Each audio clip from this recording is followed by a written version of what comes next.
Bom dia, meninos. Vamos corrigir a tarefa aí, ó. Considerando o caso do pescoço alongado das girafas, responda. Como o lamarquismo explica esse fenômeno? Ó. As girafas progressivamente alongaram o pescoço para alcançar as folhas mais altas das árvores. Isso fez com que as gerações seguintes nascessem com pescoços alongados. Ou seja, para o lamarquismo, o meio influenciava, tá, na evolução do animal.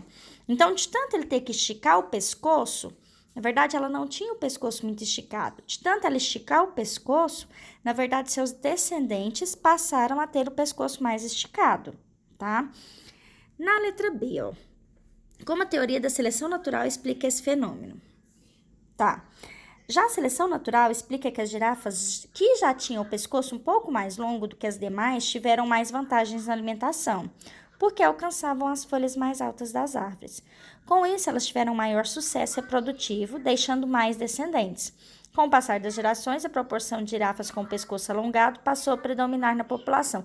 Ou seja, na teoria da seleção natural, significa que tinham girafas com os pescoços mais compridos e girafa com o pescoço mais curto.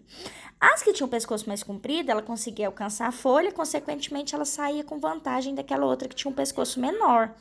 Então, quer dizer, significa que essas dos pescoços maiores foram se desenvolvendo, reproduzindo. E aquelas outras, como não conseguiam se alimentar bem, elas morriam. E aí, na seleção natural, uns foram morrendo e foi ficando quem se adaptava melhor. Tá? São as duas teorias.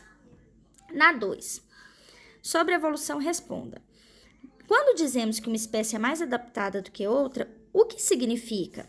Dê exemplos. Ó, significa que a espécie mais adaptada tem características que contribuem para a sobrevivência de determinado ambiente do que a outra espécie. Por exemplo, da girafa, do número 1, tá?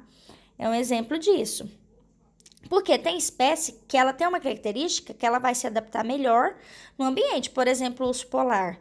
A gente pode trazer o urso polar para um lugar quente? Não, ele não vai se adaptar de maneira alguma. E nem um animal que vive num lugar quente não vai se adaptar num gelo, por exemplo. Não é verdade? Na B, ó. Quando uma espécie é mais adaptada do que a outra, podemos dizer que ela é mais evoluída? Justifique. Não, pois uma espécie pode ser adaptada a determinado ambiente, mas não a outro, que foi o caso que eu comentei agora. Não é? Por exemplo, o pinguim é adaptado no gelo. O urso polar é adaptado em lugar frio. Tá, os animais adaptados ao frio, por exemplo, não teriam um bom desempenho em ambientes muito quentes. Todos os seres vivos se originaram do processo de evolução. Por isso, não é possível dizer que um é mais evoluído que o outro. O que existe são espécies adaptadas às condições ambientes específicas. Ou seja, o animal ele é adaptado ao meio ambiente onde ele vive. Se ele nasce lá no frio, ele é adaptado ao frio.